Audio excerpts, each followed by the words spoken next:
If you haven't heard about Anchor, it's the easiest way to make a podcast. Let me explain. It's free. There's a creation tool that allows you to record and edit your podcast right from your phone or your computer. Anchor will distribute your podcast for you so it can be heard on Spotify, Apple Podcasts, and many more. You can also make money from your podcast with no minimum listenership. It's everything you need to make a podcast in one place. Download the free Anchor app or go to anchor.fm to get started. One. Hey everybody, welcome to another episode of the True Sweet Hide podcast. It's Annette, your host, and oh my gosh, you guys, I can't wait for you to listen to Chip Edwards and his story because it is something we don't know about. And I was very intrigued when I spoke to him a couple weeks ago about what he's doing. But first off, I just want to say he spent 30 years in a career and then just up until a couple years ago decided to focus on how to help us claim our verbal domain. And it's so not the same as claiming a domain name for those of you guys who are wanting to set up a website. This is completely different. It's new. Nobody knows about it. And he's here to tell us about it because I think it's something that we need to do because oh my gosh, it's so cool. But throughout his career and up until 2 years ago, he decided to go do something else, and he's going to tell us how it was not all rainbows and butterflies. It was hard, but because he believed in it so much, he decided to go after it. So, Chip, thank you so much for being here. I can't wait for you to tell us about this because it's so cool. I'm so glad to be here, Annette. This is great. I'm looking forward to talking about verbal domain names and also this journey into entrepreneurship, which is sometimes it seems really, really cool, and it totally is, but it's definitely not a corporate job. Yeah, so 30 years in a one specific area, and then you decided, nope, I want to do something else. So for those that are listening, I know that it's hard for us to step out of that comfort zone and go do something else because we're always in that safe space, and so we're scared of failure. But you said, "No, I want to do this." So tell us about that journey. Yeah. So out of college, I got a corporate job, and as a technologist, and kind of moved up through the corporate chain and as up to a corporate technology manager, and I was good at it, and I liked it, working in the finance space and banks and investment firms, and the last one was an insurance firm, which I actually really enjoyed and really liked doing, but I had a boss one time, which was really good. He was good, but you could tell he didn't like his job. And so I asked him one time, so why are you doing this? And he said, the golden handcuffs. It's like, the golden handcuffs. And it's like, oh, that's one of the problems. It's like you can get really good at something, and pretty soon you get money for it and you get paid for it, and then you're trapped because you can't quit the payment or the perceived safety of a corporate job, to be able to do something else, because you go out on your own and there's nobody giving you a paycheck every 2 weeks, and you can be making some good money in a corporate job, and giving that up is a big deal. Yeah. So that was so that was basically what happened to me several times through my corporate job. I was good at it, but in a corporate job, it seems safe, but it's not really that safe. And corporations, they restructure, and pretty soon you find yourself having to look for another job. And that was what happened to me a couple of years ago. My current job at the time, they decided, they were restructuring, and I was on the wrong end of a political thing that was in the works, and so I had the opportunity to, at that time, either start looking for another corporate job or decide to go out on my own. And that's why I had started this side hustle that we can talk about in just a minute. But that was the choice at the time. Do I take this side hustle that I've been working on and go all in on that, or do I look for another corporate job and play it safe? And well, I've gone for the side hustle. So I really appreciate that story because I know, uh, not many people do that side hustle, and they just stick with the one thing. But what advice would you give to those that are thinking about being entrepreneurs but are scared to do it? I feel like I like to tell people, if that is what your passion is, then you should go for it. It's okay to keep the job, the 9 to 5, but if there's something you want to do on the side, you should totally go after it because it's in you. That burning, that passion's in you. So I feel like you should go for it. So what advice would you give? Would you, if you didn't have this side hustle, would you stayed in the corporate world and played it safe? Oh, totally. I totally would have gotten another corporate job. And to be honest with you, I should have. Because if you don't have that passion to be able to be doing something as a side hustle, then it's not going to magically show up when you don't have a corporate job, because you want the safety of the corporate job. But if you've got that passion of there's something that you are, that there's something that you really, really want to do, and you're going to do it even though you've got a corporate job, start doing it and get good at it. And it's a side hustle. Don't give up your corporate job until the opportunity is right. And that's something that you'll be so busy on a side hustle that it's like, I can't keep my corporate job. Or like me, it'll be like, hey, you don't have a corporate job right now. So what do you want to do? So for me, the decision was kind of made for me, which made it a little bit easier, because it's like, okay, well, I got this toy on the side. I'm going to play with that now. Right. But if you don't have a side hustle going with a corporate, you've got to have that going first before you bail. Otherwise, you're starting from zero. That's true. No, yeah, I appreciate that. I'm also interested in knowing, you started the verbal domain name that nobody knows about. And so how do you get out there and try to convince people, no, you need this. Like, this is the new thing. This is something you need if you are into that. Well, everybody's into technology now. So how do you convince people on something that nobody knows about? So that's a really good question, because that's part of what I've been working on. So I'm old enough to remember 1995. 1995 was a great time because the internet was just starting, but not a whole lot of people knew that, hey, I need to have a website. I need to get my domain name. I mean, in 1995, you could have picked your company name and then gone out and registered your domain name, because there were only a handful of them that were already taken. So you could pick any one you wanted. Now, if you go out on the internet and you want to get a domain name, you have to pick your domain name first before you can even pick your brand name, because if you pick a cool brand name, the domain name's already taken. It's not available. You got to pick a good domain name first and then pick your brand name. So about, a little bit over 10 years ago, Apple came out with this Siri. So people started being able to talk to their phones, and it was like, oh, that's pretty cool. And that started this transition for now.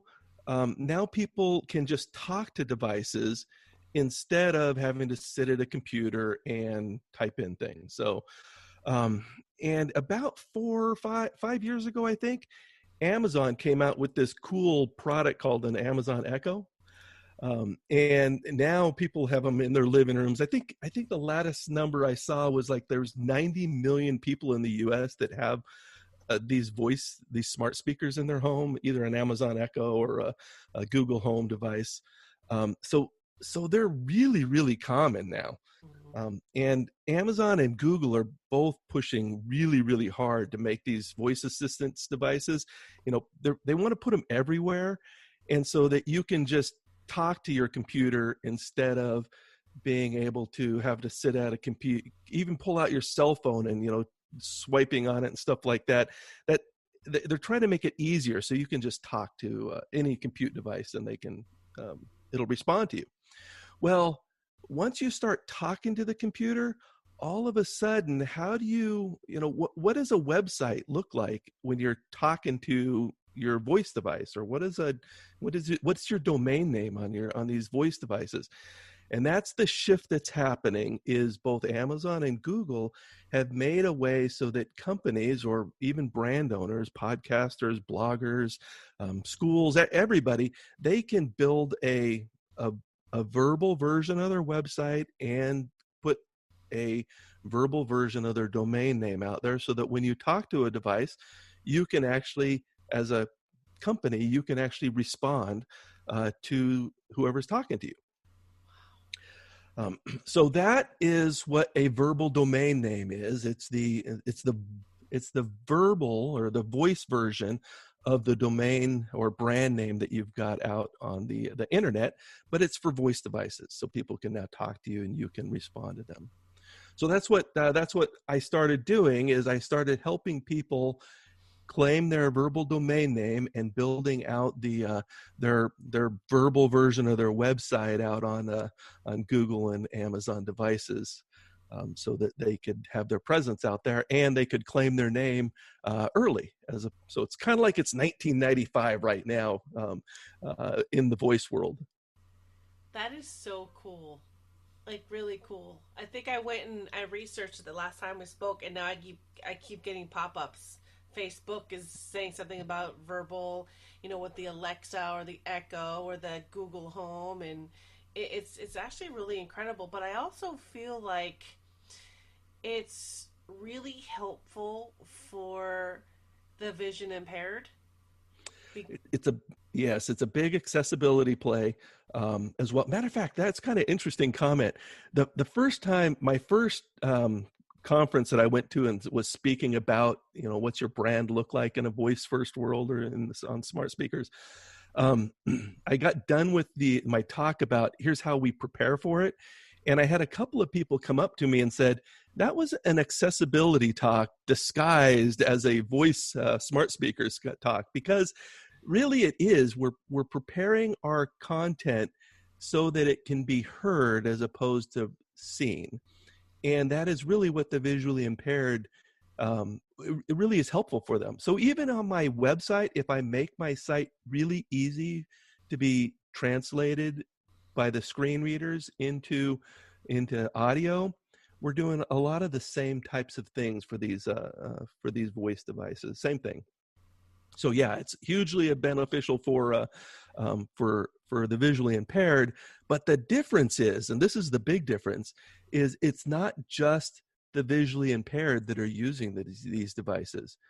Everybody's using these devices now. And so as a business or a brand owner, it's not like a side thought of, wait a minute, I got to create an accessible version of this. It's like, no, you need to create this not just for the visually impaired. You need to do this for everybody now, because nobody is seeing your content. They're all hearing your content.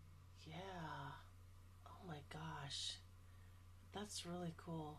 I love that. Yeah, I just started to think. So, as you were speaking on this, I was thinking about how I spoke to Roy Samuelson last week, and he is a voice over. Oh my goodness, for audio transcription. So, yeah. I think that's genius too, and I know it slowly has progressed to that. Even when I was watching, when I watched Hulu or Netflix, I have it on there too. But I think it's really great for anybody now, and it's so helpful so that everybody can be part of this. And so between what he's doing and what you're doing, we're really, I mean, you guys are changing the world, and I think it's amazing how far technology has come. Yes, and it's kind of interesting that even the devices, I mean, we're used to having people saying, I've got my Amazon Alexa in my living room or my Google Home in my living room. But actually, two comments on that.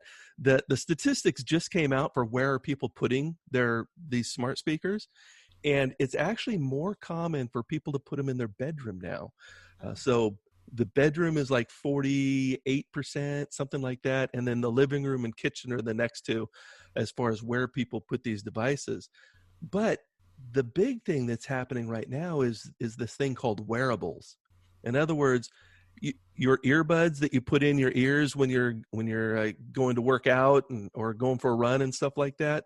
It used to be those earbuds were just to take the audio from your phone and play it in your ear so that you could, listen to a podcast or listen to your music. But these wearables now have the voice device embedded in them, so now they can listen to you. So I can be at the gym working out, listening to your podcast, and I can hear, some reference in your podcast to something that I want to remember.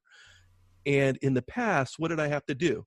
I had to stop my workout, get off the machine, pull out my phone, and type in something to be able to say, okay, I need to remember this, so I'd pause the podcast and I'd do that. But because these devices can now respond to you, all I have to do is say, hey, Alexa, or hey, Google, remind me about such and such. So now in the middle of a podcast, in the middle of a workout, I can just ask my voice assistant for help with something. It can do something for me and it goes right back to the podcast. I can continue with my workout. I can continue cooking breakfast or whatever. I'm in the middle of something and I want an assistant, a voice assistant, to be able to respond to me and do something so I don't have to stop what I'm doing.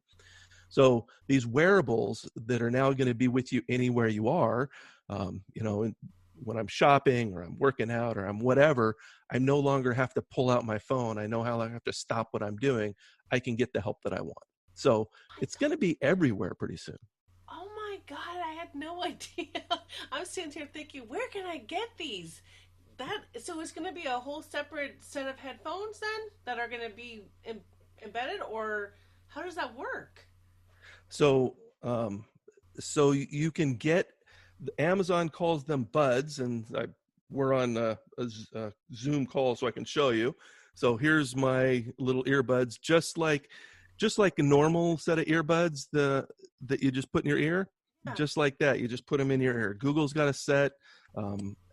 Apple's got a set. So in other words, it's the same earbud that you're using now. It's just now smarter so that it can not only is just playing stuff, it now has a little mic in it to be able to hear you and now respond to you. Oh my God. That's genius. Yeah, Because called wearables. Yeah. that's genius because you're right. I used to stop. I'd have to stop, get off the treadmill or pause it so that I could write something down when I was thinking of it. That Right. changes everything. Oh my God. Ah. Yeah, and they're putting these voice devices everywhere. I mean, it's in your car already. Any new car you got has a smart voice assistant in it. I'm waiting for, with this whole pandemic thing and people not touching things. It's like, elevators. Why do we have to touch the button when we go in an elevator? I mean, that button is connected to a computer somewhere.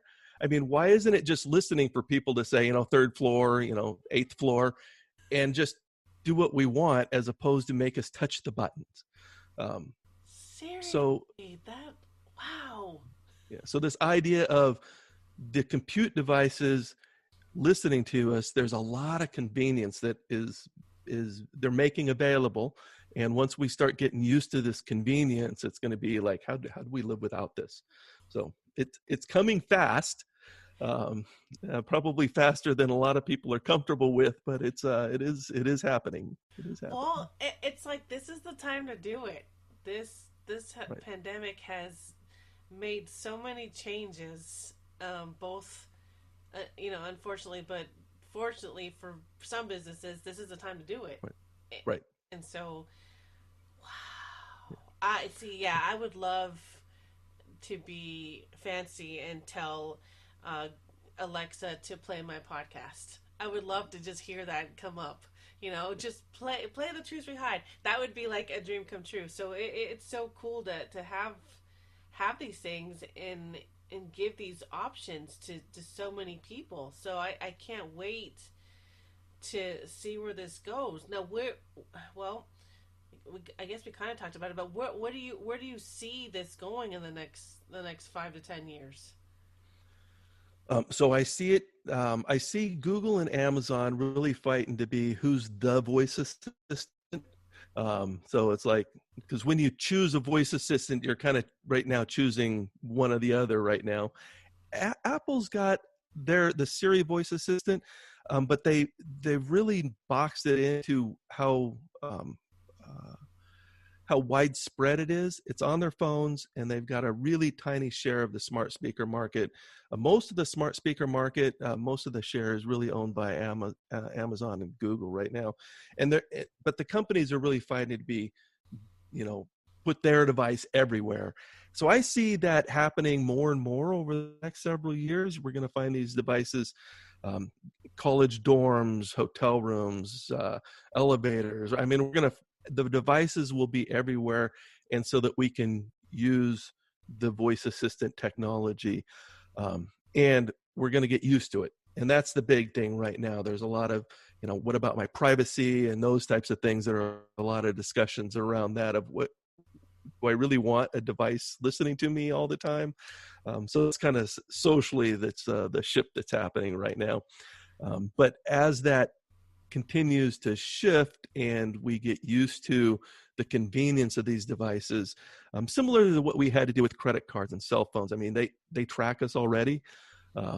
And so we just have to get used to the fact that I'm confident that my privacy is being secured by the voice assistant. And once we're comfortable with that, and the convenience will just be there where we'll all be used to using them. The big thing for a brand owner or somebody who's an influencer or a company, the big thing now is, okay, at what point in time do you start making it so that your content is available for the millions and millions of people that are using these devices? And how do you put a strategy together for making sure your content is available on these devices? And so that's part of what I do is I help people, work out that strategy and then claim their verbal domain name, get that out there so that somebody else doesn't get it first. And then also help them kind of execute on that strategy depending on what they're trying to do. I'm so amazed. But I like what you said. You have to. There is mixed feelings on keeping my privacy, but the thing is so cool. What do I want? So you have to decide. Yeah. What you can't have the best of both worlds. Something's got to give. So you're going to have to make that sacrifice on how much do you want it versus how much, because your privacy. I mean, it's everywhere with social media. I mean, Right. what you put on Facebook and Instagram and Twitter, everybody's seeing that there. So, you know, what do you Right. what do you really want out of this? So Right. that's very interesting.